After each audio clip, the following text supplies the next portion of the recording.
Score, the podcast. The only show taking you inside the studios of the world's most celebrated composers and musical storytellers. Presented by Spitfire Audio. The name's Kenny Holmes, and you are, sir? Kraft. Robert Kraft. Brilliant. And checking in also every week, Composer Carol. Hi there. Oh, that's nice. It's a little... Changing it up. Quiet. Hi there doesn't... It's not as quiet. good of a shirt, though, as Hey Guys. Composer Carol, who has been crushing it every week with these piano medleys that are insane. If you're not checking it out, you're Aw. I don't know what you're doing. And I think one of the coolest things is that all the composers see them on Twitter or Instagram and write amazingly. Thank you. You're incredible. Yeah. So, oh my gosh, I'm touched. But yeah, That's thanks, so cool. Thanks for sharing. And You're the favorite of all of our guests here on Score the Podcast, presented by Spitfire Audio. And what a jam-packed show that we have for you today. We have a double guest show. So excited. We've been trying this out here and there this season, and it's really fun. It's double the pleasure, you know? I mean, we're focused today on a conversation with one of my all-time favorite composers, Terence Blanchard, who I've just loved. We've worked together on a couple, but I've just enjoyed so listening to his music. Yeah. 15-plus films with Spike Lee. Right. Spike Lee. More than 15. I don't know the exact number, but he's been the composer of at least 15 films, but he's played on so many, including the most recent film on Netflix, Da 5 Bloods, and also HBO's Perry Mason. But the list goes on and on for the films Terrence has done: Black Klansman, Harriet, 25th Hour, Malcolm X, Red Tails, Clockers, Summer of Sam, Inside Man, so many great ones. So Terence Blanchard on the show today. And then also, as we count down... Alex Lacamoire. That's right. This Friday is the release of Hamilton, the stage film performance that they're putting on Disney+. And we thought this is a perfect time to chat a little Hamilton. We have the music director and conductor of Hamilton, Alex Lacamoire, joining the show today. So a lot to get to. But first, as always, we want to take a second to thank our sponsor, Spitfire Audio, maker of orchestral virtual instruments for film composers, used by many of the composers that you hear right here on Score the Podcast. Yeah, and Spitfire's released 2 new editions of their best-selling BBC Symphony Orchestra library, including a Discover edition, which is an entire symphony orchestra at your fingertips for just 49 beans. Oh, wow. That's $49. And if $49 is out of your current budget, you can complete a form on the Spitfire website and get it for free. 2 weeks it takes if you fill out that form. Yeah, we also want to mention Spitfire's new Composer magazine. There's great chats with many great composers and tours inside studios, including the Newton brothers talking about Dr. Sleep, which I just watched this weekend finally. Long time coming, and God, it's brilliant. Make sure to watch The Shining first, because there's a lot of Easter eggs, but the music's terrific. There's a lot of callbacks, and Andy and Taylor just crushed it on the music with Mike Flanagan's Dr. Sleep there. Most importantly to our listeners, we have such a deal for you. 20% off your first purchase at Spitfire. It's good for over 50 different Spitfire libraries. You can use the promo code SCORE2020. It's a limited time offer, so you have to use that promo code SCORE2020 to elevate your music. Stick around after the show today. We're going to play a cue created using the Bernard Herrmann Composer Toolkit. Very nice, very nice. So as I mentioned, I watched Dr. Sleep this weekend.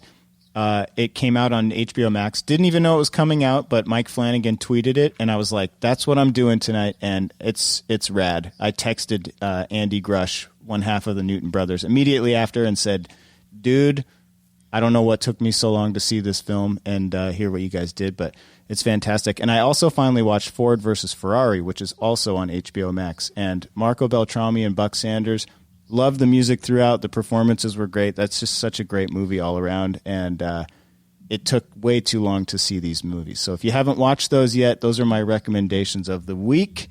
And I also went back and watched Old School after interviewing Teddy Shapiro, and it still holds up. How nice. It was a nice little Saturday. Went to Bed Bath & Beyond, Home Depot. I don't know if I'll have enough time, You're going out, which is really nice. No, that's a line from the movie. Oh. Actually, pretty nice little Saturday. We're going to go to Home Depot.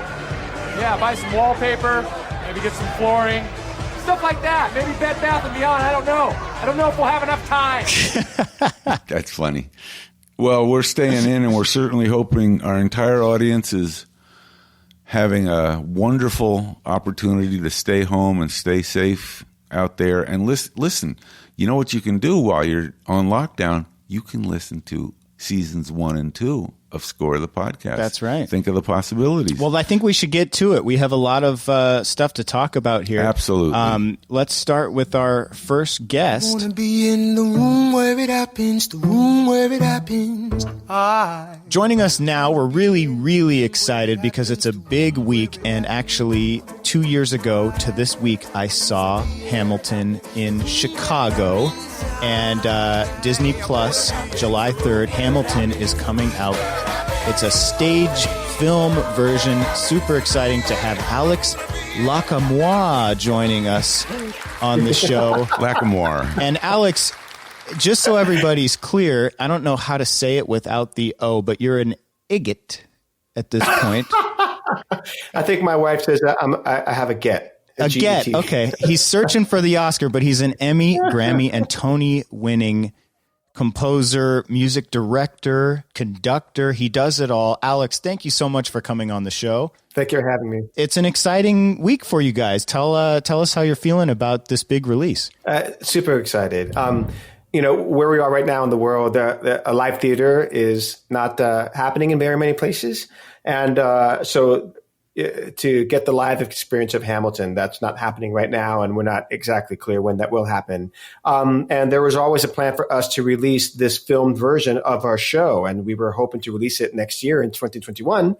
And as Lynn said, the world turned upside down with the pandemic, and it seemed like a good opportunity for us to bring Hamilton to people if they couldn't come to us. So we will be releasing a recording of the show that we made in 2016, and this was basically, we recorded a live performance of the show in front of a live audience with the cast that we had at the time, just before we started losing a lot of original company members. Like we were about to lose Lin-Manuel and Pippa and Leslie. And then our producer, Jeffrey Seller, had the brilliant idea to capture this cast on camera. Because the story that Jeffrey would tell is that Jeffrey Seller produced Rent back in the day. And he always wished that he had gotten a chance to record that original cast, because that original cast of Rent is, that's a cast of legends, right? Like those are people that they say, oh my God, I saw Rent with the original cast. That's a very important thing that you saw. So he thought to himself, I would love to capture this original cast of Hamilton, because he had a feeling that people were going to be talking about this original cast in similar tones. So I would actually like to chime in with two really unimportant pieces of trivia. One, I saw Rent with the original cast. Amazing. I also saw Hamilton. And Alex, I wonder if you were involved in the evening I went to see it at the Public Theater. I flew to New York, landed it was Hamilton had been open maybe 4 days, and the New York Times review had just run maybe the day before, and I was going to Manhattan the next day. And I'd read Charles Brantley in the New York Times, this musical's unbelievable, get to the Public Theater, you got to see it. I landed in Manhattan at like 5:30 in the afternoon and called my friend at Warner Chapel. Oh yeah. I called him up, I said, hey man, I know it's like 5:30 and the show goes on at 7:30 or 8 at the Public Theater. Is there any possibility you have one theater? And I hear it's sold out, and that review yesterday must have crushed it. He said, hang on, do this. Go to the box office and tell them you are Busta Rhymes. I said, I'm kind of a 5'10" white dude. I mean, I'm not like a big rapper dude, Busta Rhymes. He said, just do it. They'll have a ticket for you. I literally went to the Public Theater right from JFK with my bag. I remember hiding it in the Public Theater and went to the guy, and in pure New York fashion, I said, he said, name please. I said, Busta Rhymes. He didn't blink an eye. He just looked down. He went, Mr. Rhymes, here. Gave me the ticket. Next. Wow. You got them all in check, I think. That's really funny. Bust a craft. You know, Busta Rhymes went early in the first week, so maybe like he was supposed to have gone that night and changed his mind. Because he was there at the public somewhere in the first week. So you know what probably happened? I think I went night 4 of Hamilton. Yeah. And sat in a like front row, right? Row center. Or something like that. Yeah.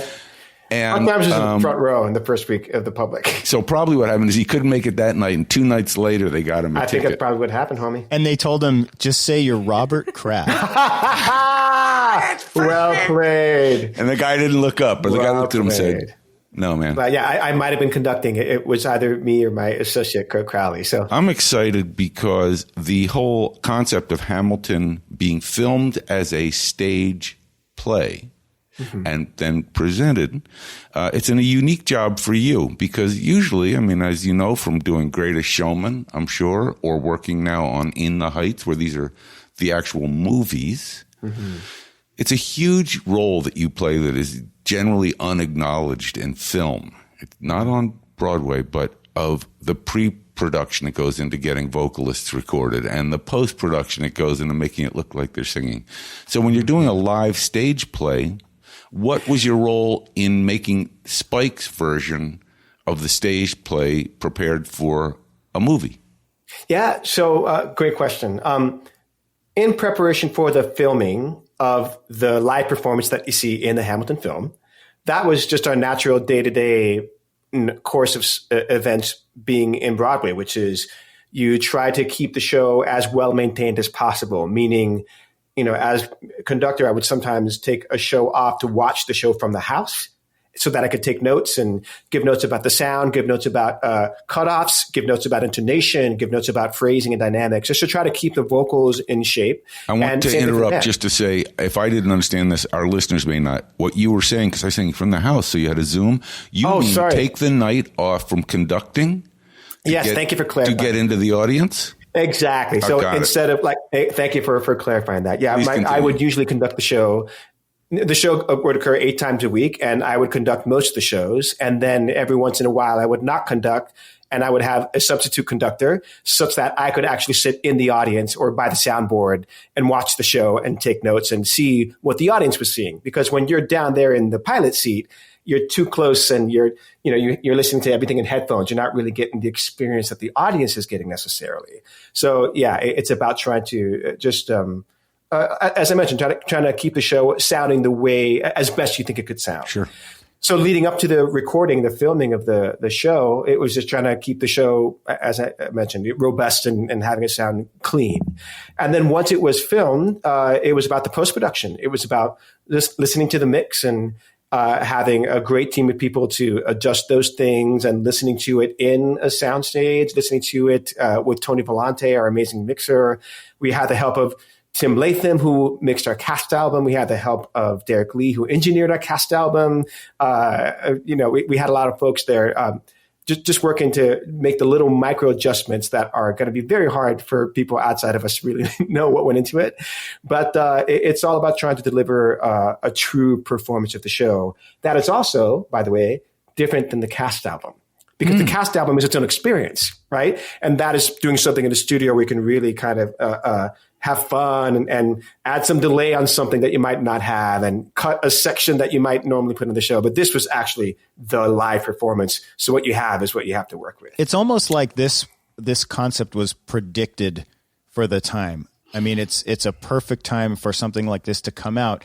And you shot this in 2016, which is only a year after Hamilton came out. And this doesn't happen very often with Broadway shows. I'm curious why this particular show, and was this when you noticed that Hamilton was exploding and you're like, we got to get this captured? Or what sparked the idea to do this in the first place and hold it till now?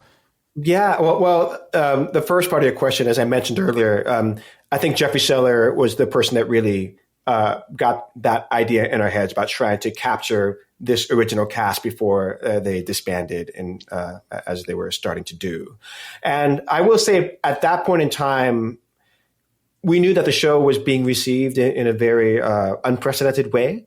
We knew that the show was making an impact on a lot of people in a way that was very exciting to us because, the show was very visible, like TV shows were making jokes about it in their, the sitcoms, and the cast album was still very popular. There were a lot of tweets, a lot of posts, a lot of articles, a lot of books and stuff. We were in the public eye, and it just felt like we wanted to put this performance in a time capsule because we knew that we didn't want to release it right away. It was always in our minds to wait until the time was right.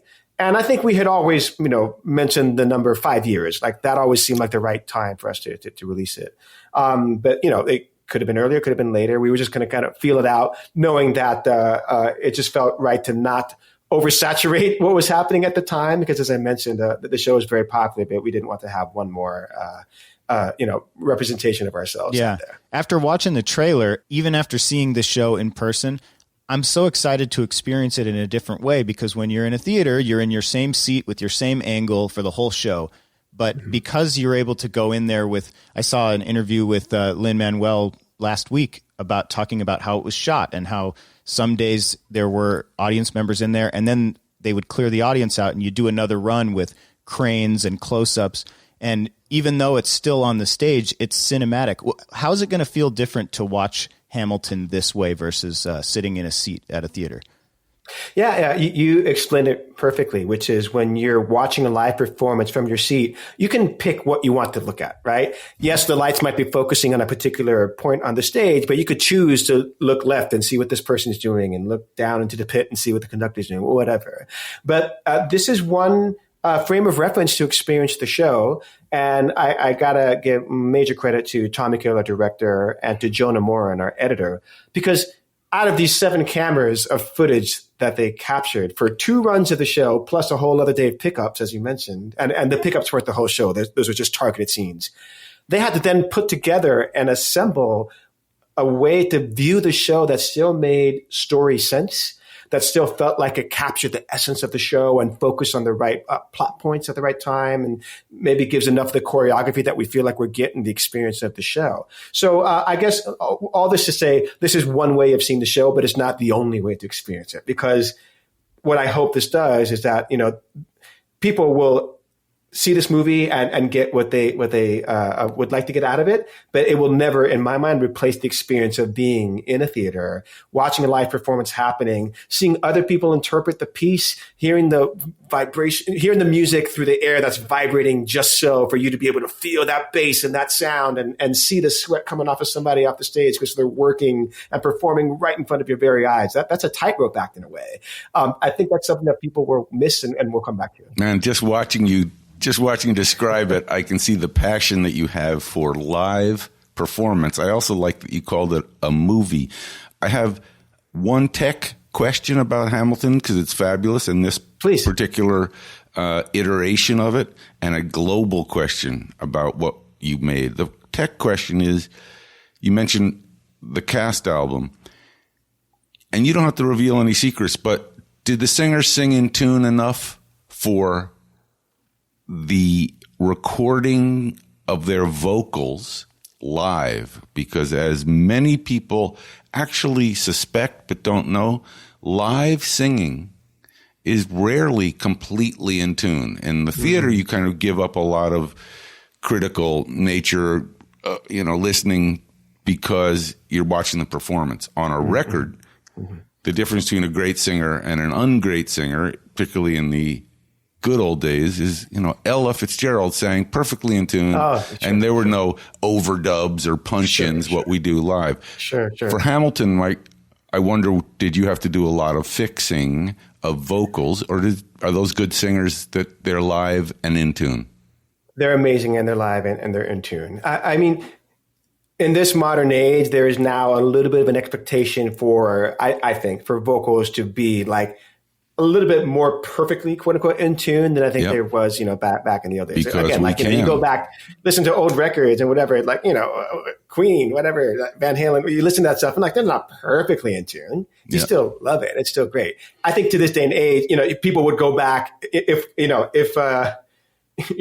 Led Zeppelin recorded Physical Graffiti today in 2020, someone would tune Robert Plant's vocals. That's just because we're in that mindset where that's what happens. But I will say this, because of the Hamilton film, and all the live mics that were on in the theater all the time, tuning was nearly impossible for them to film. That kind of So answers what you're going to hear is that Yep. you will see like how good these performers are and how well in tune, to your point, they were. It's an underappreciated skill. My other question, the global one, Exactly. is do you think you've now kind of articulated a new way to do movies, which is you take a great musical.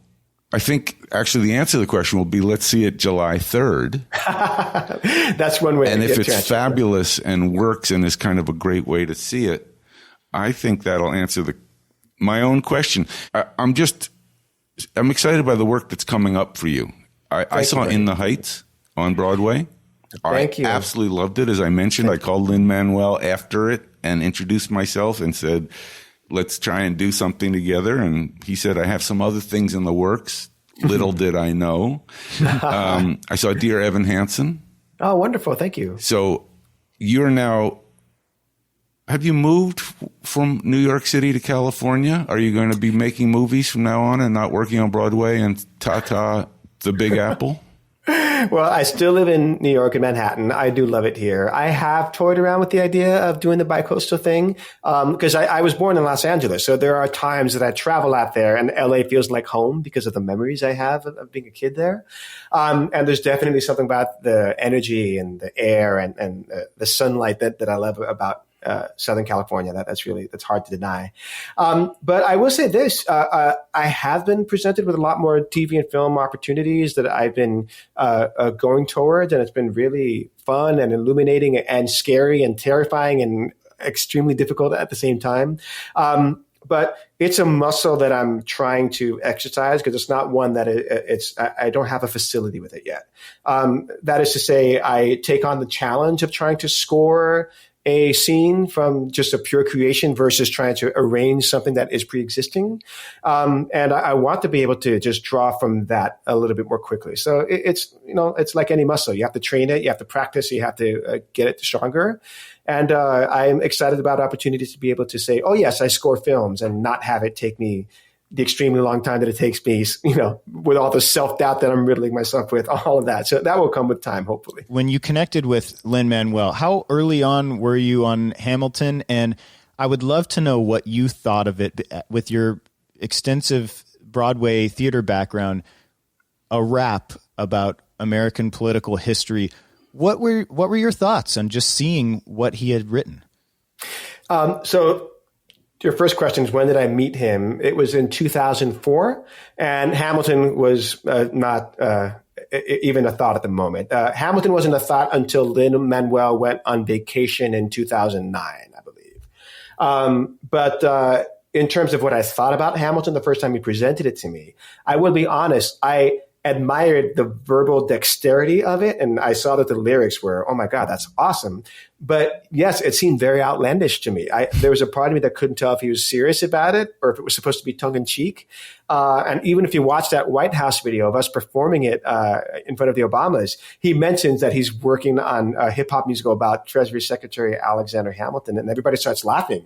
And it just seems so hard to put together. It didn't seem like something one could do. But I credit Lin-Manuel for just having that vision to be able to draw some connection that no one else was able to do. I honestly can't think of another person that would have been able to do what he did with the facility that he did. Because, and I say this often, Lin-Manuel is one of these people that his DNA is comprised of all the things that he grew up with. And all the things he grew up with was musical theater of a golden age era, hip hop during the 1990s when it was really like this blossoming and exploding, and everything else in between and after and before. So all those things come naturally to him. He's not putting it on. He's not faking it. He's not, trying to imitate something. That's just is who he is. So his music comes out with a flow and an ease and an organicness that I don't think could have happened prior to the time that he wrote it, because music needed to evolve, and the speed at which it evolved, and hip hop had to happen when it happened for it to infuse the DNA of this kid who grew up in Manhattan to be able to absorb it in the way that allowed him to write what he wrote. So it's all about timing, right? It's just a great insight into the process. I really appreciate hearing you describe the authenticity and also for all of us perspiring creative humans, to hear somebody have an idea that at first is laughed at, oh man, and ends up changing the world. Literally, I don't know how many other works of art that we've been near in the last few years have had the impact of Hamilton. I can't really think of it. You know, it's infused the culture at such an enormous level. So, Alex, it's just great to hear all this from you. You have on this podcast, there are 4 of us currently, Kenny, myself, composer Carol, and you, and 3 of us have a deep attachment to the Berklee College of Music. I love it. So great shout out to Berklee. Yes, please. They're amazing. Alex, just in closing regarding this this film coming out July 3rd on Disney+, there's a lot of places around the world, people in parts of the country that can't afford to go to see Hamilton. I mean, I think whoever I bought my tickets from paid their mortgage for a couple of months, and it's hard to get a ticket to get to the show. And this is opening up the door for many people who maybe have never seen a Broadway show, for young people who don't even really understand what the concept is. Is there a hope here that you're opening the door to a new generation of going to see live production with the release of this? Because Disney Plus has a lot of young kids tuning in. They have a lot of young kids for sure. Well, first thing I'll say is this, it breaks my heart the way people were, hiking up prices, above our top ticket price to make a profit off of something that really burns me a little bit. And to answer your question directly about what it'll do, only time will tell what people will receive from the message that is being sent from the show. What I do know is that there's something about, for me, and I'll tell you a story, when I was working in the Heights with Lin-Manuel, for me to see that somebody else was using Spanglish to rap and somebody else was using the medium of musical theater to talk about something that I felt so deep, because it was like my story, being a Cuban American growing up and having Latin parents, and where are they from? Like, it meant so much to me to have to see myself, or to see a part of myself represented in art in that way, in this medium of theater. And I find that a lot of people feel that with Hamilton, whether it's about representation. You see people who go to the actors and like, oh my God, just to see someone who looks like me up on stage doing what I want to be doing is a source of inspiration in and of itself. And there's a chance that people will be able to see this movie and look at Broadway in a way that inspires them to tell stories and inspires them to perform and be on a stage and live out some career dream that way. So who knows what will happen, but I'm just excited that people will get a chance to experience a work of art that we created, and hopefully that will bring some joy to people. And hopefully they do this more with Broadway shows, because I think it's a really cool idea, and it brings it home for people that maybe have too much going on, but they still want to check out the great work. And Hamilton, seriously, if you haven't seen it, on Disney Plus, July 3rd, Alex Lacamoire. Thank you for coming on the show and joining us in, forgive my cheesy joke here, but the Zoom where it happened. Hey! Oh, that's not cheesy. That's very good. I think we need to. Go ahead, may please. Be a musical that we can all work on, the Zoom where it happens. And Alex, I also want to chime in. Great to talk to you, and look forward to many more opportunities to hear your work. And go get that O. Go get that O. Go get that O. Get it? Get the O. Get the O. Okay, we're done here. This isn't a comedy show. We're going to wrap things up here. Well done. Well done. Alex, best of luck with everything, and thanks for coming on the show. Thank you. I appreciate you having me. Thanks so much. That was great. I'm definitely tuning in on Friday to watch Hamilton. It's been, like I said, 2 years since I've seen it. It's like Broadway coming home. I'm excited. It's going to be an awesome event. Friday night on Disney Plus. I feel like I'm advertising for them. I'm just excited to see Hamilton and listen to it again. Yeah, especially with the original cast. I did not see it with the original cast. So to see I did. Lin-Manuel and Daveed Diggs and everybody, it's going to be awesome. And speaking of geniuses, we have another one coming on our show tonight. Bringing them through the car wash here, the Composer Car Wash. Coming up after the break, we have Terence Blanchard. Stick around. We'll be right back. Blockbuster, the winner of Adweek's Creative Podcast of the Year, returns. Film is a hobby, not a career. I know, Dad. James Cameron. A movie for your ears. James Cameron. What, me? No. This isn't what I envisioned. It's a bad idea, okay? About the world's most ambitious filmmaker. It has to be perfect. Just say, I'm the king of the world. What? Why would I yell that? Blockbuster. Get it wherever you get your podcasts. Hey, Score fans, it's Kenny. We are stoked to be back for Season 3, and we couldn't have done it without your support.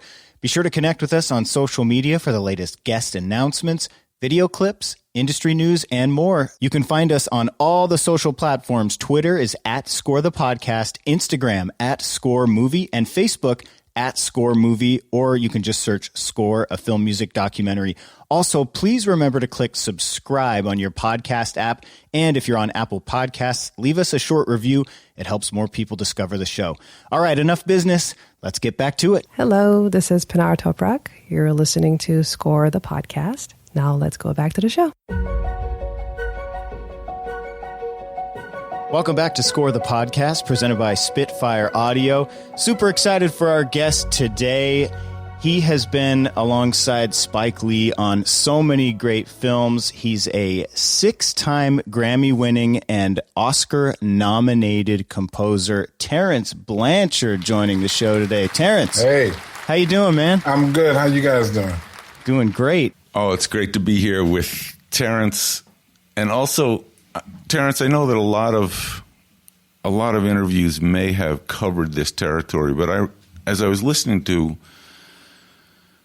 a lot of your work, I wondered what the moment was like when you were playing trumpet as a session player on William Lee's score for Do the Right Thing. Was there any molecule in your brain that said, I could do this, I want to do this, I want to be the guy writing the score as opposed to playing on it? Or did that thought come later in the process? No, I actually had a thought similar to that while we were in the session, because I grew up studying composition and I always wanted to have the ability to write for larger ensembles. I just didn't know how it was going to happen. So when I saw Spike's father writing for orchestra for the film, I literally didn't know that was a job. I always thought that people would just pick records and do needle drops for movies. I don't know why. I just never paid attention to the credits.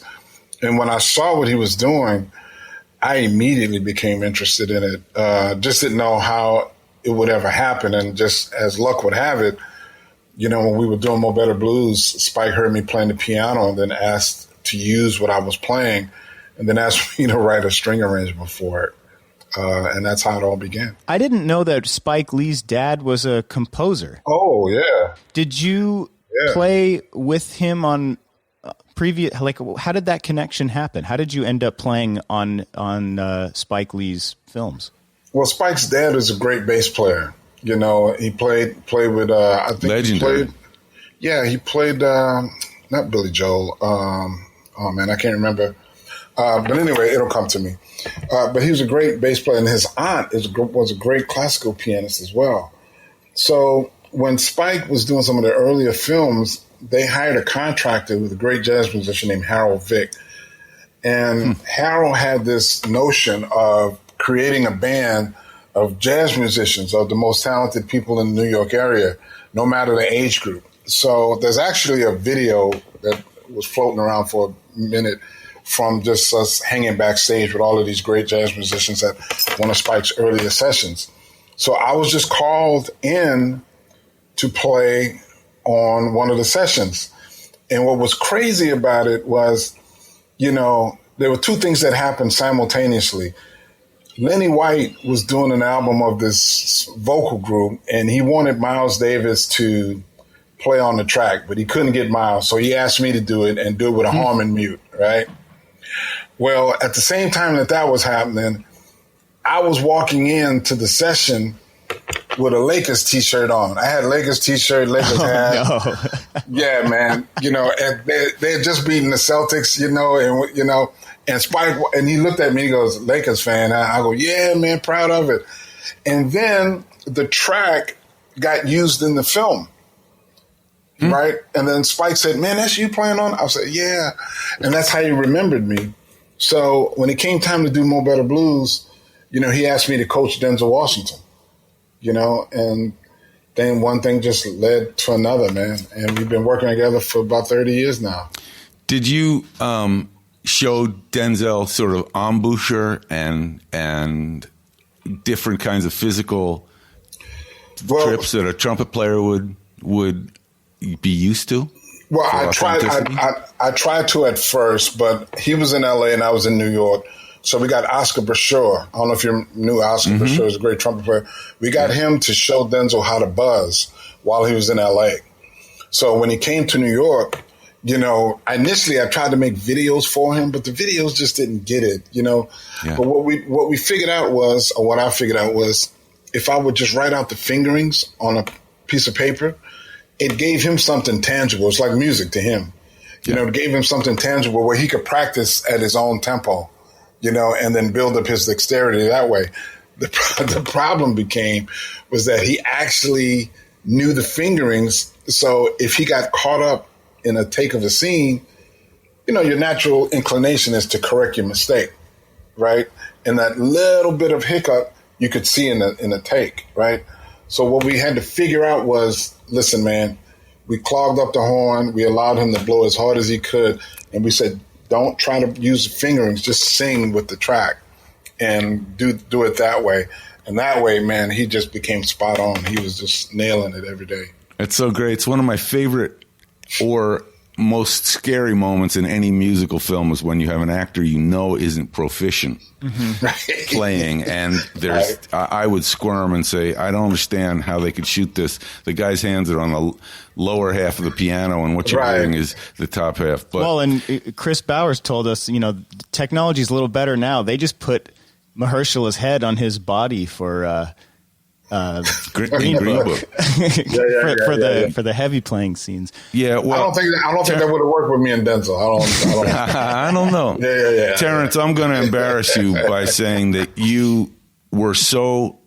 After listening to all the scores this weekend, it's clear that your destiny was certainly included film composing in addition to all your incredible jazz work, because as I said, listening to the scores, listening to the orchestral compositions, it is so cinematic, it's so natural, and it's also been interesting for me kind of chronologically to see up to Red Tails. Yes. And how I hadn't realized, I knew that score, but when I listened in headphones a few days ago, I didn't realize there were electronics involved. I didn't realize that there was a synth bass throughout. So that here you are going from being what I guess Spike could have assumed you're an acoustic analog trumpet player.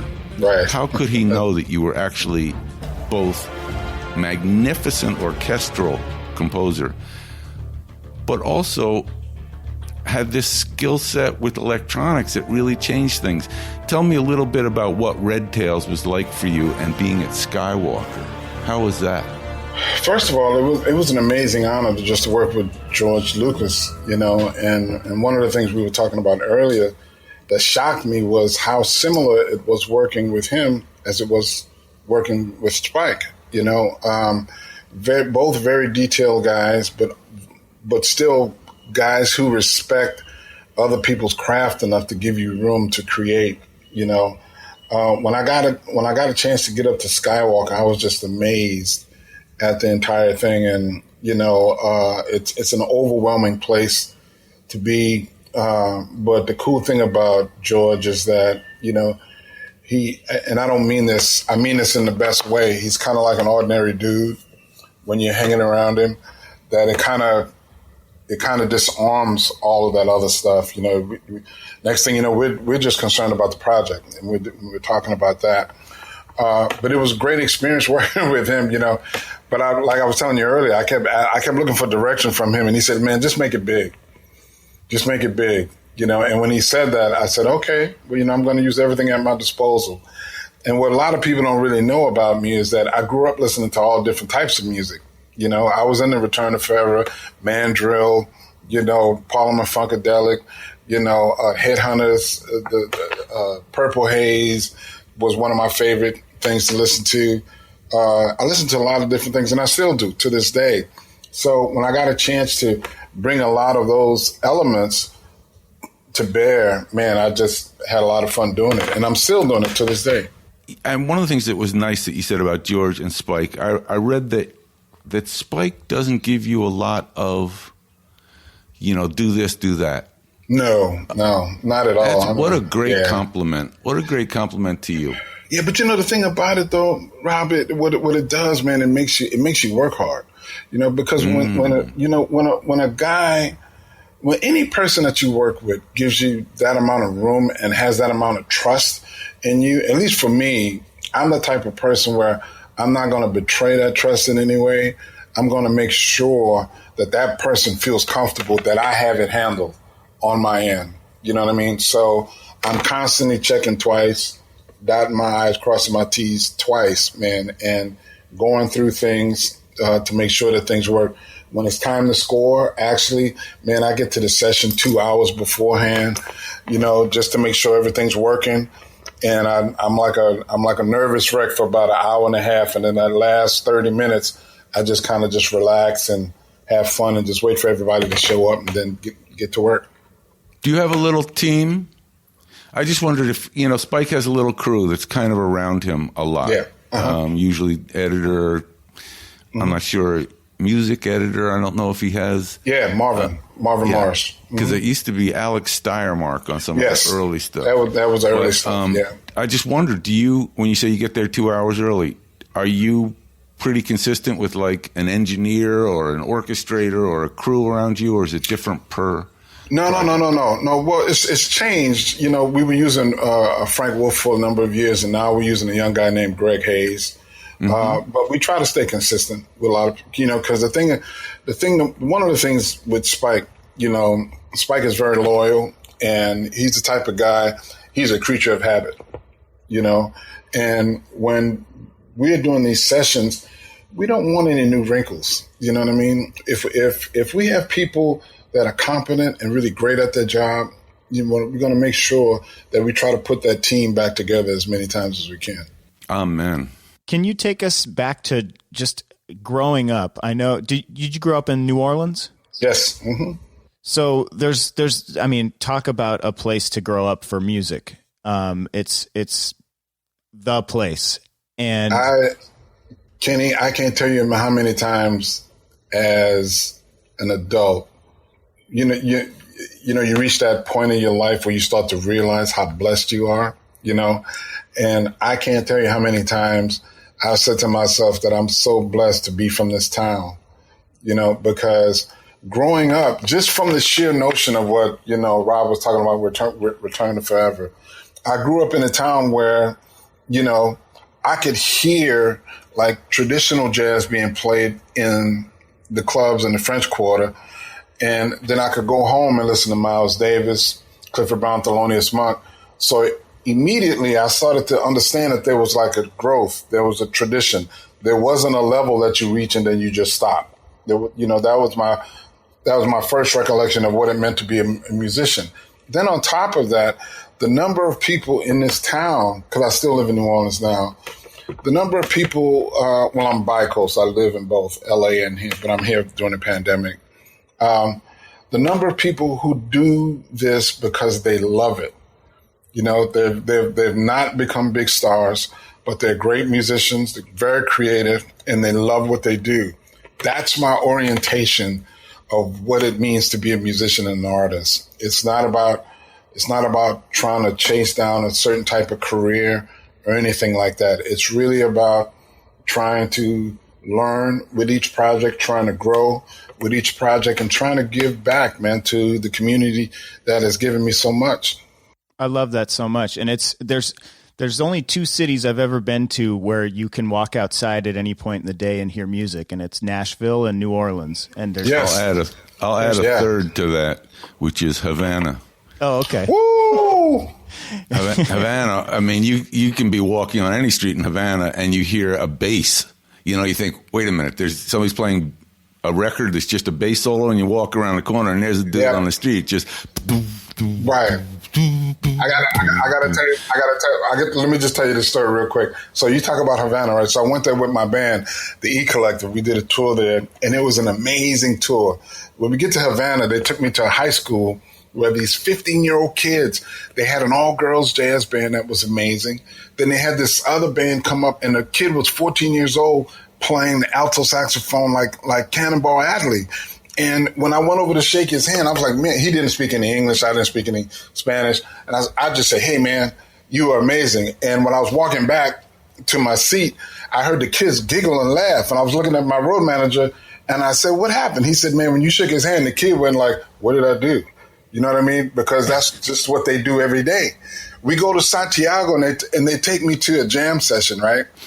And a guy got up on stage with an oboe at a jam session. And I'm sitting there going, man, this dude is really brave. Okay, let's just see what's about to happen with this. And when this guy started to play, it was incredible. So the level of musicianship down there it's like here. It's like just like what Rob said, man. That was an incredible experience.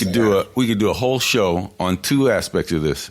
The first is exactly what you said, which is you sit down at a piano. I would play the piano in some place. I have friends that are musicians there, and then as we're getting ready to record, I did some recording in Havana, and then the piano player would come sit down. He'd play exactly what I played. Yes. And then he'd play Beethoven just for laughs to say, I'm also classical. And then he'd play some ferocious Montuna. And you think, this is the complete musician. These guys were complete players. The other thing that's interesting, and again, this is another podcast, is that New Orleans and Havana have a relationship. Yep. And one could even say, and I hesitate, but the clave, which is a very Yoruba, Cuban thing, is also in rock and roll and came up the Mississippi with Hey Bo Diddley. And so that's interesting that I didn't realize you'd been to Havana, and I love that. And everybody's going to say, hey, man, let's talk about Terence, and we will. But I can say to all our listeners. That's a whole other show. Get to Cuba. Get the Cuba fast. Or the podcast, the Cuban edition, coming soon. But I also love that you love New Orleans, man. And let me just tell you this, too. If you say, this is one of the things Art Blakey taught me about the difference between Latin music and jazz. He said they're the same, just on the other side of the beat. He said, if you're talking about Latin music, you go da-da-ding, da-da-ding, da-da-ding, da-da-ding, right? And in jazz, it's da-da-ding, da-da-ding, da-da-ding, right? I'm simplifying both of them, obviously. But essentially, that's one of the things that's like really fascinating. And when I was in Havana, I got really upset and I got pissed off because I saw that connection between Havana and New Orleans readily. It was you could see it in architecture, you could see it everywhere, right? And I was upset because this is a place that's 45 minutes from my home by flight. And it took me until I was 50 years old to get there. And when I got there, I saw people that looked like me. I saw people that, had the same kind of passion for music. It was a watershed moment, man. That trip changed my life. We can go forever, and it's funny you say about. I know. I'm sorry. Yeah. No. I love that, and I've been many, many times, and I go through Miami, and you go up from Miami Airport and down in 32 minutes, and you say, how is this possible if this is this close? We were getting into to Terence's past, and I want to touch on that before we go anywhere else. So you're a young man growing up in New Orleans. Are you inspired by the music around you? Are you in a musical family? How did you get the bug? Well, it's funny. When I was a kid, man, I grew up in a household where there was music everywhere. My grandfather played guitar. My mom's sister played piano and taught voice. My dad loved operatic music and was a baritone. And my grandmother had a piano. When I was a little kid, I was about 5 years old, I would always sit at the piano when I was over there, and I'd try to play Batman. And I would just play the rhythm on the piano and hit any notes. And, man, they were like, if this dude is going to do this, can we please get him some lessons so at least he can play something that we could actually listen to? So I started taking lessons on the piano when I was 5 years old. And we lived in a double home. And my piano teacher lived on the other side of the house, so I could never miss a lesson, man. it was frustrating when I was a little kid. You know, your Saturdays, man, you don't want to be stuck in a room. Like, is growing up in New Orleans, is it standard to take music lessons? It seems like it's just part of the culture. Well, for a lot of people here, it is. It's not for everyone, but for a lot of people, a lot of kids here, they see what's happening with the music in the streets and they all want to be a part of it. So the sad part about it is that there were some legislators that actually thought about taking music out of the school system after Hurricane Katrina, you know, and we really had to fight that because we were like, are you crazy? You know, this is one of the things, and especially at that time, because there were a lot of kids who couldn't put into words what they were going through. And we knew music was the thing that was going to help them heal from that situation. So you're taking lessons as a young kid, and then at what point are you go through the school system, you're playing in the bands, and were you in a band? When did it start to become something where you were like, this could be what I'm going to do as I get older? Well, you know, around the time I was in junior high school, man, I started playing keyboard actually in a pop band.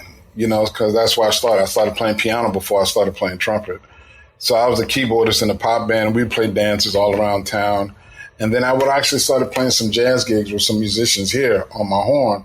And then I started to realize, I wasn't going to be the stellar football athlete that I thought I was, being 5'10", you know, and not too muscular. But it started to take on a life of its own. And once I became serious about it, you know, it's one of those things where, you know, doors just start to open, you know, summer camps. My aunt would put me in summer camps from the time that I was in 5th grade in elementary school. That's where I met Winton and Bradford. You know, we were friends throughout our entire time growing up. New Orleans is that type of town where all the musicians here, we're kind of like family, you know, because it's a small town. Yeah, that's so nice. So you're now this incredible, renowned trumpet player, but it all goes back to piano. And I'm wondering what inspired the transition. At what point were you piano player turned trumpet player, and why? Man, there was a guy named Alvin Alcorn.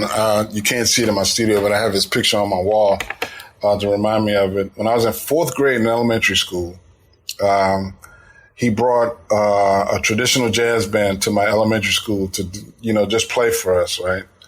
And I never forget, there was something about him playing the trumpet, the vibrato, it had a vocal-like quality to me in my mind. That's what I kept thinking about when I was a kid. The funny part about it was, you know, remember I told you I lived in the double, and we didn't have a piano, so I would always have to go over to my grandmother's house to practice, right? Well, just as I came home to say that I wanted to play the trumpet, my dad had just gotten me a piano to put in the house, you know. Yeah, my dad forgot about his religion that day. It was. Did you ever have a chance really to go funny, back to Mr. Alcorn and tell him how much influence that day had on him? Did you ever see him again and tell him? I did, but, you know, I didn't get a chance to say. I'll tell you what happened. Like I said, New Orleans is such a small town, man. We're coming down on the off-ramp on the highway. We get to a traffic light. My dad is driving. I'm still a young kid. I'm in elementary school. And I go, Dad, that's the guy. That's the guy. He's the reason why I want to play the trumpet. And my dad goes, oh, that's Al. And I'm like, you know him? They roll down the window and he goes, Al. And he goes, hey, Al, how you doing? And they're talking real quick. And he goes, hey, Al, my son wants to play the trumpet. You think you could teach him? And I got really excited, you know, like, oh, man, I'm going to study with this guy. And he goes, no, he's got to learn how to do that for himself. Oh, shoot. And I was crushed, man. I was crushed. But when I got older, I said, you know what? That was probably the best thing for me to hear, you know, that nothing was going to be given to me. If you're going to do this, you got to work for it. That's so interesting. And it just reminds me, every great musician has something burning inside that says, you know, I'm going to do this or I'm going to die trying. We all know that there's certain people come and go, you know, I'm thinking of doing a couple things. I'm thinking of doing banking or maybe being an agent or maybe being a musician. I just say, you know what? It just doesn't make any sense if you're going to be a musician. There's no questioning it, right? Yeah. I wanted to get back to Klansman just before we take a minute here because I'm really interested in your use of the guitar and how I know you came to that. It's funny. I've been thinking a lot about, strangely enough, Ernie Isley The Long Story, and Jimi Hendrix, and the whole.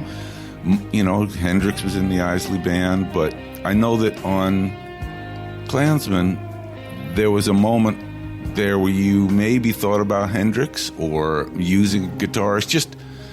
First of all, it's an incredibly soulful melody, and it's interesting you chose to articulate it on guitar. What was there those kind of moments with composers? It's very hard to know, but you know, do you wake up in the middle of the night and go, "I got it"? It's not trumpet, it's guitar.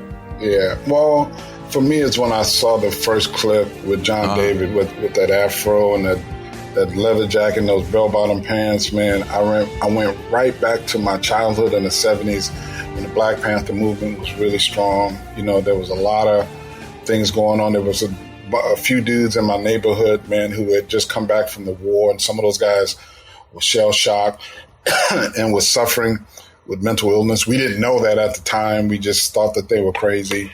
But, you know, the older I became, I started to realize what was going on with them. And there's just something that struck me about Jimi Hendrix playing the national anthem.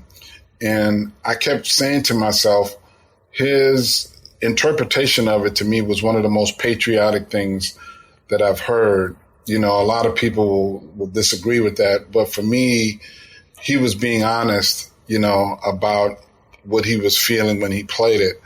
And to me, it was kind of similar to Colin Kaepernick kneeling, you know, in that, you know, the thing says, you know, all men are created equal, you know, but that's not, there should be an addendum, but all men aren't treated equal, you know.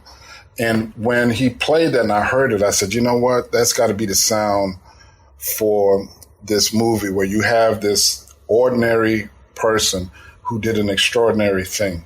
You know, this guy wasn't looking to be an activist, you know, he was just doing his job. And when he stumbled on this thing about the Klan, he just went with it. And I got a chance to meet him, and it was an amazing thing meeting him, because, you know, when you meet guys like that do things like that, you expect them to be 7 feet tall and full of muscle and everything. No, he was an average guy who, like I said, did an extraordinary thing, which made me question what is it that I'm doing, and what can I do, you know, to help further the cause.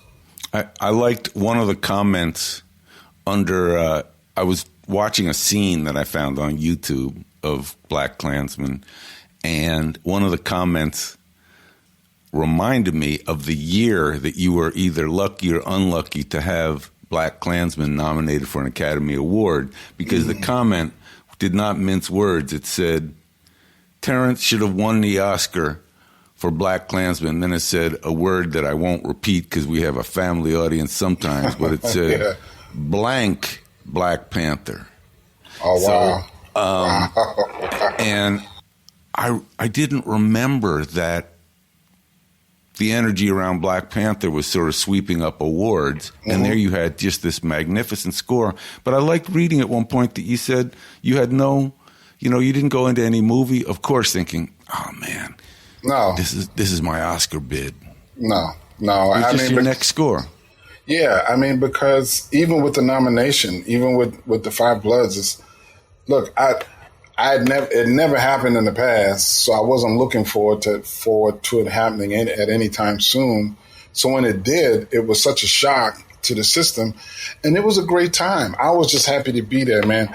And the thing that I'll say is that, you know, with Nicholas Britell and my man, I'm losing my brain now. We had a great time throughout the entire Oscar run. We became great friends, man, and we were all rooting for each other, you know. Who else was up there? It was Ludwig, Nick Britell, you. Oh man, come on, you know who I'm talking about. Was it Desplat? No, he didn't show up. He was nominated, but he didn't show up. Oh man, he's going to kill me. He's going to kill me. Composer Carol has got it on the edge of her fingertips there. Me. Yeah, because he's a great guy. He's funny as hell too. I wonder. They're all funny. Nick Britell is funny. Nick Britell is respect. Big shout out. Let's take a step back on the timeline again now. So you played trumpet on a couple Spike films, and then when did you step into the role, and what was that conversation like? How did you become the guy to score his films? Well, we were doing some pre-records for Mo Better Blues, and I was at the same time I was working on my first solo project for Columbia Records as an artist, and we had taken a break. Right, I was going through an embouchure change, man. I didn't have much endurance at the time, so we took a break, and I sat at the piano and I started playing this melody of something that I was working on. And Spike heard it and walked by, and he goes, "Hey, man, what is that?" And I said, "It's a tune that I'm writing for an album that I'm going to do for Columbia Records. It's called Sing Soweto. It's for all of the kids that were massacred there." And he said, "Man, I love that melody." He said, "You think I can use it?" And I said, "Sure." I didn't think nothing of it. We recorded it just as an a cappella trumpet piece at the time. And then it was later on, after he started editing, he changed his mind about just having to just be solo trumpet. He asked me, he said, "Hey man, you think you can write a string arrangement for it?" And I said, "Sure." And I called my composition teacher up and said, "Man, I got to write a string arrangement. So what do I do?" Oh, wow. I wrote the arrangement, brought it in, and I'll never forget it, man. Bill Lee, I gave the music to Bill Lee, and Bill Lee goes, "Hey man, you wrote it, you conducted." And this is a story I always tell kids. I said, because it brought me back to my high school arts training when I was at the arts high school here. Perfect. I had to go back and say, okay, I remember 1 is here, 2 is here, 3 is here, 4 is here. So at least I had that part down. This hand didn't know what to do, but at least I could keep everybody on beat. And we did the take, and afterwards Spike came out, and he just said, "Hey, man, you got a future in this business." And I said, "Oh, thank you, man." And I didn't think nothing of it, because I was riding off the high of having 70 musicians play something that I had written, right? And it goes to show you how the universe works. So we were at old BMG Studios in New York, and I walked up the hallway to go to the men's room, and there was a mastering room right there across from the men's room, and there was a guy in there mastering the Rite of Spring, Stravinsky's The Rite of Spring. And you talking about, man, like just checking your ego at the door. Like I was on this huge high of like hearing this orchestra, and then I walked down the hall, and when I heard that, I said, "Oh my God, I got a lot of work to do." And then Spike called me to do Jungle Fever, after that. And it's just been a wonderful working relationship ever since. But did you at that moment... Were you shocked, though? Yeah, with Jungle Fever, did you have that same moment of how do I write a string arrangement? Did you have that moment of how do I write a film score? Oh, definitely. And the wild part about it, a lot of people don't know, is that at the time, man, there was a lot of piracy going on in New York, right? So, as a matter of fact, I remember coming down Canal Street one day, and the feds raided this place that was manufacturing. And it was funny because they jumped out of a white panel truck, and I was parked right behind them at a light, and I thought they were coming for me. It was crazy. About 15 officers jumped out of this truck and raided this place. But at the time, everybody was freaked out about films getting released early because, they were being sold on the street like months before they were released. So Spike didn't give me the film for Jungle Fever. He just gave me a sheet and said, this scene is this long, this scene is this long. And I tried to do my best. And at the time, I didn't know much about orchestration. So I remember after doing it, it's like, I always tell my students, whenever I have a session, for some reason, after every session, there's a moment of clarity that becomes the next session. The do's and don'ts. Oh, that's so nice. Yeah. So you scored your first full-length film with no picture. Yes. That's insane. Well, I didn't think, now, looking at it, it was a challenge, but that's why when we did Malcolm X, I told Spike, I said, Spike, I understand what's going on, bro, but look, man, I'm going to keep everything secure.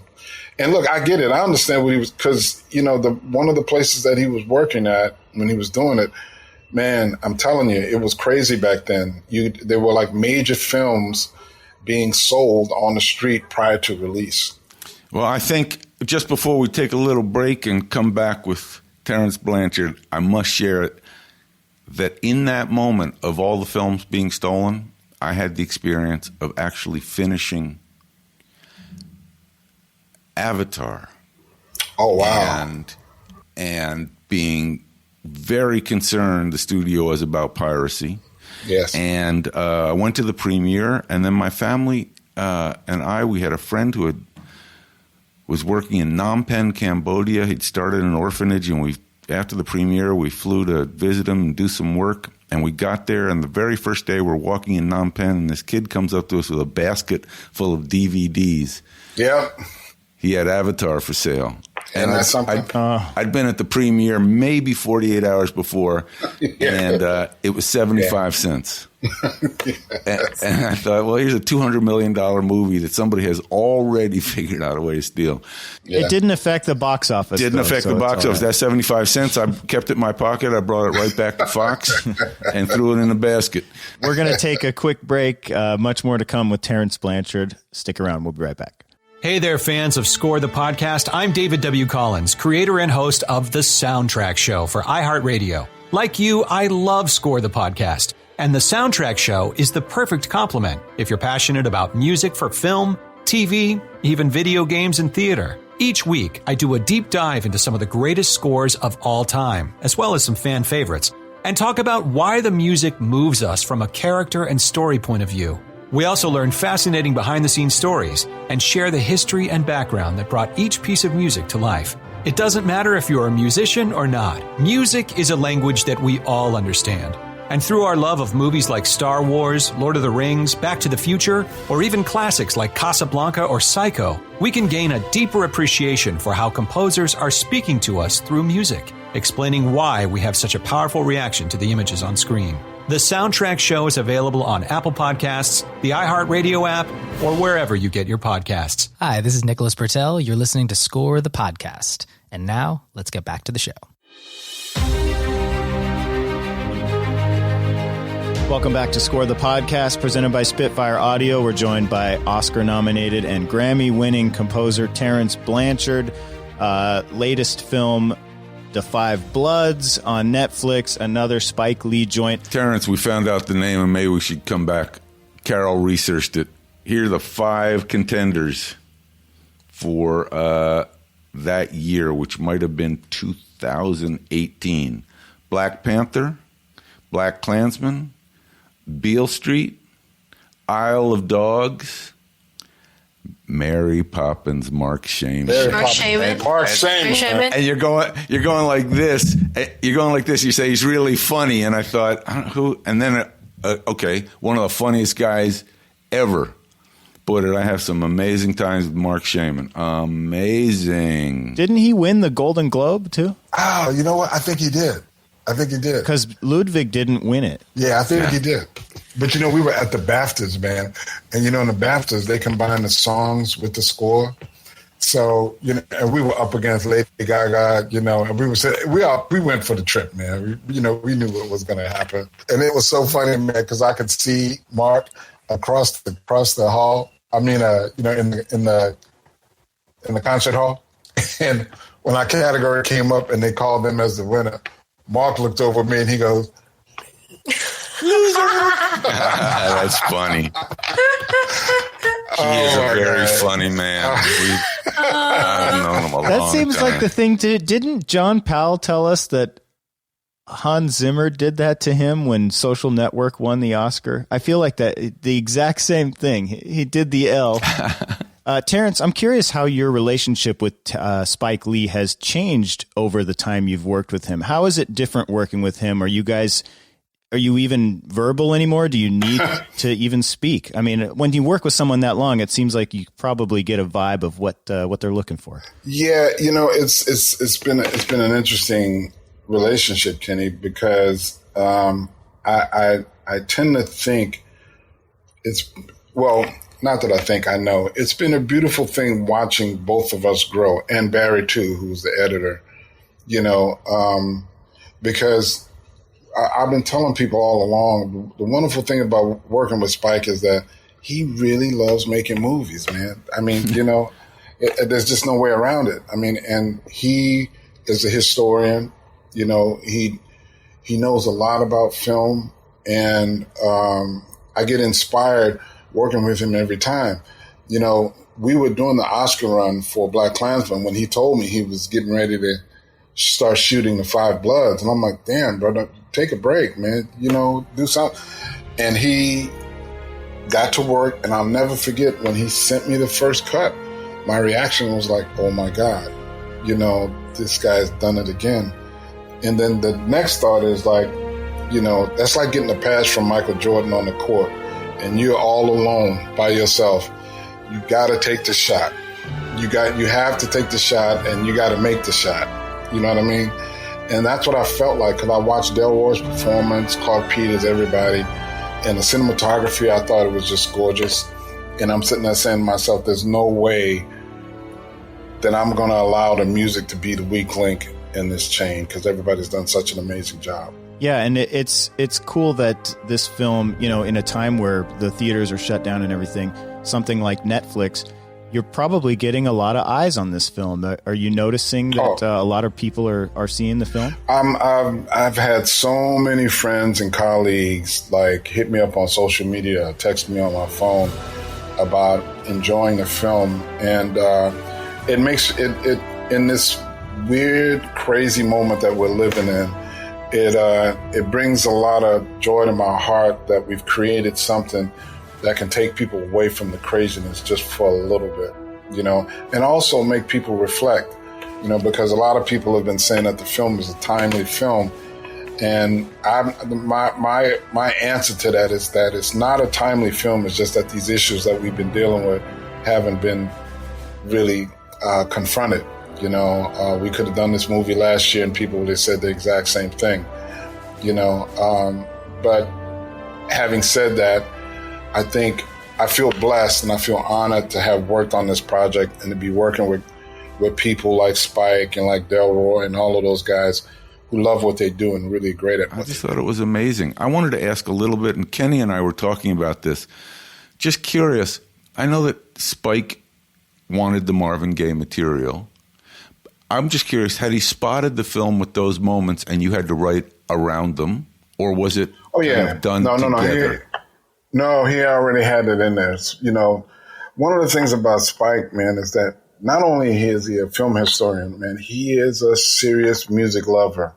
You know, he loves music, you know, and he knows more about it than he ever will admit to. He has great ears. I'll never forget, we were doing a session one time and the whole string section is playing, and he goes, and I was getting ready to hit, I was telling the engineer to say, okay, stop. And as I was doing that, Spike goes, you know, hey man, the violas are out of tune. And I'm like, yeah, the viola. I'm like, say that again. I'm like, wait a minute, hold on, what did you just say? I'm like, how did you hit it with the violas between the entire section? You heard the violas were out of tune? That's stunning. Yeah. Does he play? Is he a musician at all? Well, his father's a great composer. So you got to figure he's got some DNA that says music. Yeah. That's. I told him, as a matter of fact, at that point, I told him, I said, don't ever tell me you don't know anything about music ever again. Ah, perfect. Please. Yeah. How do you characterize the importance of Spike Lee in American history, just with his filmmaking and the subjects he tackles? I'll put it to you like this. When we were doing Inside Man, it was right when Hurricane Katrina hit. And I had an apartment in LA because I was teaching at USC at the time. And you know, me and my family, we evacuated with my two youngest kids to LA. Couldn't find my mom for 2 weeks. Found her, brought her to LA, put her in an apartment across the courtyard from ours. And Spike normally flies me to New York to Spot. And he said, listen, man, you don't need to be away from your family right now. He said, you stay with your family. I'm going to come to you and we're going to Spot in LA. I'm like, okay, good. I said, I appreciate that. He walked into my apartment and he said, I'm going to do a documentary on those levees and I'm going to allow those people a chance to say what they have on their minds. And I'm going to give them a chance to speak. And it was at that moment that I realized how important this guy is, because not only is he a great artist, but he's a great humanitarian, you know, and in his humanitarian life, he understands that with his platform, he can give voice to the voiceless, you know, and I have never seen anything done on New Orleans as comprehensive as what he had done. When the levees broke? Yes, because you got to remember, and it's an racial thing, unfortunately. We have all of these different pockets of variations of this New Orleans culture. So sometimes there would be a documentary on this part, there would be a documentary on this part. Spike didn't look at it like that. He included everybody in his piece. And when I saw that, and I saw what it did to the spirit and the souls of the people who live here and were from here, it was an amazing thing. And then it also allowed people around the world to get a glimpse of what was going on here. So for me, he's a very important figure because he has this fictional world where he creates these movies that help illustrate his humanity. But then also in his documentary life, he'll actually go out and give voice to the voiceless. Same thing happened with 4 Little Girls. You know what I mean? Mm-hmm. So I think he's an extremely important person in it's interesting culture. How all that work, and in any artist's life, but in Spike's, it's going to be cumulative. It brings us to this moment, and it's, it might have not had an impact that was global at that moment. It was muted, it was seen, and now we come to today, where all of his work, as I'm going through your work and looking at what Spike has done, Edition, also Casey and Harriet, and some of these films that come up, you realize the house was being built, and it was being built by filmmakers. And though it might not have had the impact at that moment, and it's interesting how the Five Bloods actually shows up now, and the Marvin Gaye song, when the lyrics come up on my screen, because I put subtitles on and I read the lyrics and I realize what Marvin Gaye was saying. I just, things don't always happen in the time they should. But, that's the right film and the right song. I think we were both interested. Well, I have to tell you, I don't mean to cut you off, but I have to tell you, you just illustrated exactly. I just did an op-ed for NPR, and you just illustrated exactly what I was trying to say. And the thing is, the thing that I was saying was that, because I was doing an interview about the Five Bloods, and somebody was talking about, what's going on and how many people love the song. And then I thought about it and I related it to social injustice in that, there are well-meaning people all around this planet who love the songs and can really sing the melodies with the same inflection as Marvin Gaye, which will make you think they really understand it, but don't really understand what the words are. And sometimes it takes people a while to really grasp what is really happening with the words. And I think this moment in time with George Floyd's death, this is a moment in time where people are waking up to what the words actually are in the song. And I'm just talking about in our culture and this American culture where we've been, trying to do the best. Well, I won't say all of us, but a lot of us have been trying to do the best that we can, So it's a beautiful moment to see how out of this tragedy, a lot of people have awakened to what has been going on for decades, and it's been doing my heart a great. It's been blowing me up, man, watching all of these young people out in the streets fighting for injustice, fighting for what America has promised all Americans. You know what I mean? It's a beautiful thing to witness. Is that one of the reasons why you chose to do it a cappella? First off, I had never even heard that song like that before. I don't know if that had been out there like that anywhere, no.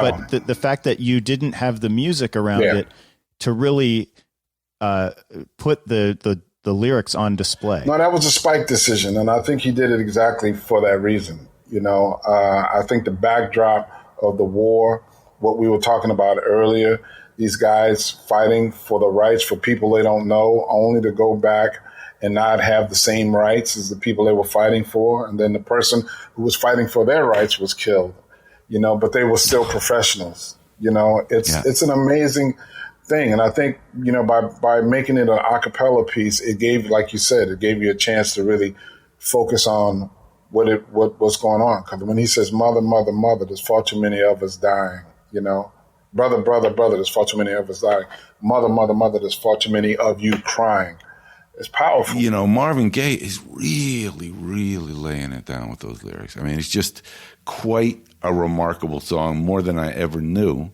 And it's funny when you're talking about it, seeing how many people say, "Oh, honey, I love this song. Let's slow dance," not realizing it's incredibly political. But you've got so much great stuff coming up. I mean, Perry Mason debuted last week. Yes. And is now in full swing. Maybe a couple weeks ago. I'm into it. Yeah, I'm into the new Perry It's a great show. You know what I heard in Perry Mason? And I thought, I wonder if Jerry Goldsmith somehow showed up in a room near you, because it might be just the solo trumpet feeling and the dark streets of Chinatown, but I mean, it's a nice room to be in, which is the Jerry Goldsmith room. But I thought, ooh, Terence, either overtly or maybe it's just those pictures, I felt a little Chinatown coming through, kind of a trip. Well, you know, the thing is, I've loved great scores, man. You know, so it's all possible, because, you know, that's when I did my album, I did an album called Jazz and Film,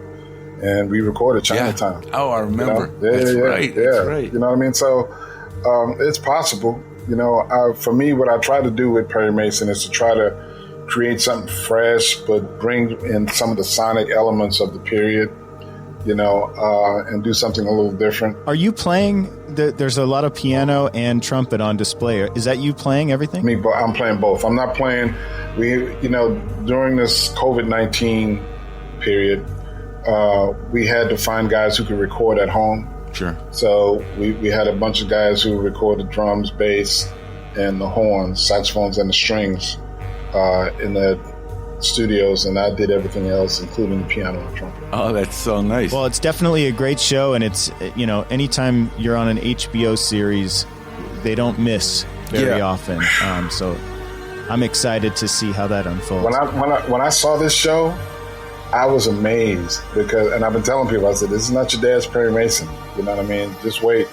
First episode is just wait till it's a great show. It also shows growth as a composer, because if I'm not mistaken, I mean, when I first heard the end title, I thought, you know, it's almost like my CD player skipping, or, you know, but I realized it was a sample that was rhythmic.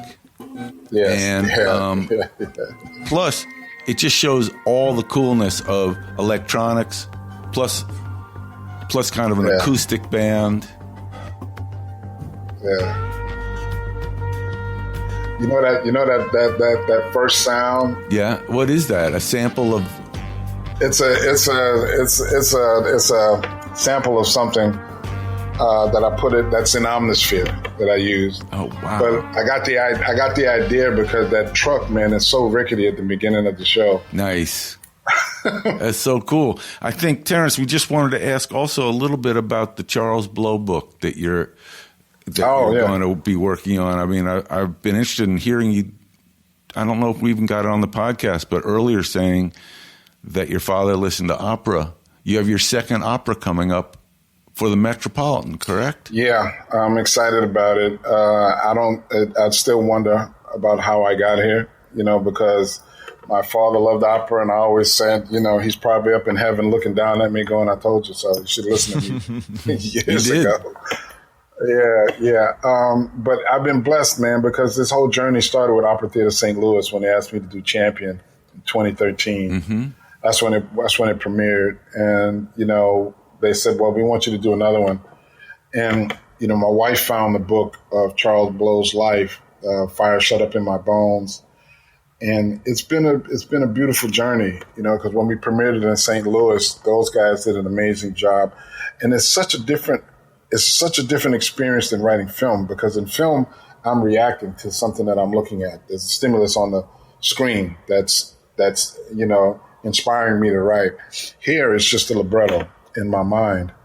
And it's an amazing thing to sit in a room for 2 or 3 years and put this together, and then watch people walk around the stage and singing these lines. It's an incredible experience. I know it's Casey and Casey Lemons did the libretto. Oh, she did. And she adapted it from Charles Blow's book. And this is scheduled. I know it's kind of up in the air, but what, 2022, 2023, something? Yeah, 21-22, I think, is the 21-22 season. So, for all you sports fans out there, we are blessed to have Terence here, who it's hard, it's like whatever day it is he making a record with E Collective? Is he scoring a major release on HBO or in the theaters? Seriously. Is he writing an opera? Is he teaching at UCLA? That's a full life. Yeah, you have so many things going on, but you always have time for Spike. Has there ever been a point where you had to put something on hold for him? I mean, how do you balance all of these different projects? You know what, Kenny, man, it's been amazing in how things work. I've been, look, knock on wood, dude, I've been very blessed that things have fallen into place, perfectly in my career. There were a couple of times where I had to move some concerts around, obviously. But it wasn't a huge deal because those things were just easily rescheduled. But I've been blessed in that way, And, look, Spike is the dude that got me into this, man. So whenever he calls, I have to make sure that I'm there for him just the way he's been there for me. I love that. I think it's one of the great attributes of having a relationship with a director is that you actually have this kind of, first of all, you have a nonverbal way of talking to each other and speaking, but he knows that he doesn't have to think, wow, I got to find a new composer for this. He's found the composer. Thank you. Before we let you go, I had one question that I have to ask you, and you kind of addressed the Spike Lee NBA fandom when you talked about the Lakers, but have you been to a game with Spike? Have you experienced that? When I lived in New York, man, he turned me into a Knicks fan. And this was back during the glory days of Patrick Ewing, John Starks, and all of those guys. And I tell his story, and I know he doesn't remember it. He wasn't even paying attention. But we're sitting on the floor, man, and I had a box of Cracker Jacks, and I just put him down like this. And he jumped up and said, "Take him, Pat," and kicked the Cracker Jacks all over the court, man. And the ref came over to me, like, really upset. Hey. And I was getting ready, and I was like, no, but he's the reason why. That's where I got my ticket from. I'm like, yeah, all right, man, my bad. Oh, that's a great colleague. But here's the thing. He knows that I'm a serious NFL fan, and the Saints are my team, right? So he came down after Hurricane Katrina when the Saints played that first game after the hurricane. He was actually here walking around with a New York Jets jersey on. No man. way. Yeah, and my man. Yeah, and it was funny because I didn't see him, and my phone kept going crazy. Your man's here walking around with a Jets jersey on. I'm like, and I'm texting him. I was texting. I'm like, hey, bro, you can't do that down here, bro. You can't do that down here. No. But when it comes to football, we don't talk football much because he's a New York fan. Yeah. Yeah, well, Saints we haven't even talked basketball that much lately. Hey, listen, I used to go to Yankees games, and there'd be one guy walking into the bleachers in a Red Sox uniform, and the police would actually lift him out and say, "Come with us," because it was too dangerous. By about the fifth inning, with enough beer, the fights broke out.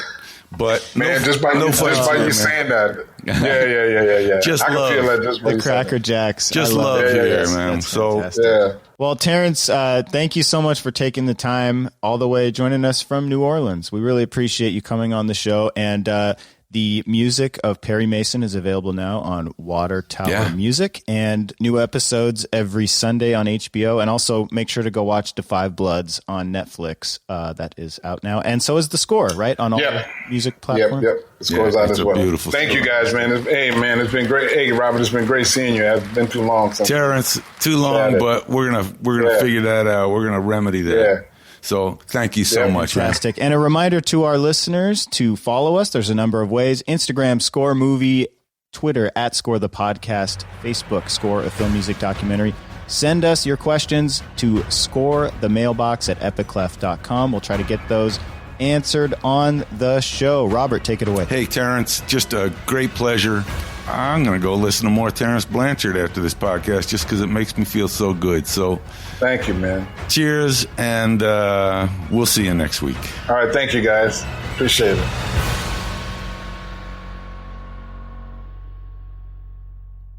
Hey, Score listeners, we're so grateful for the support of Spitfire Audio. They collaborate with people like Hans Zimmer and the Bernard Herrmann Estate to build sample libraries that elevate your music. You're about to hear a musical demo of what that sounds like. And remember, as an exclusive to Score listeners, yes, you Score listeners are special. And you're so special that Spitfire Audio is offering 20% off your first order. That's good for over 50 of their libraries. Yeah, just go to spitfireaudio.com, enter the promo code SCORE2020 so they know we sent you. Now we're going to play you a little clip from the Bernard Herrmann Composer Toolkit. Here's some of the different sounds they offer in that package. Check it out.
Again, just go to spitfireaudio.com, use the promo code SCORE2020, and save 20% off your first order with Spitfire products.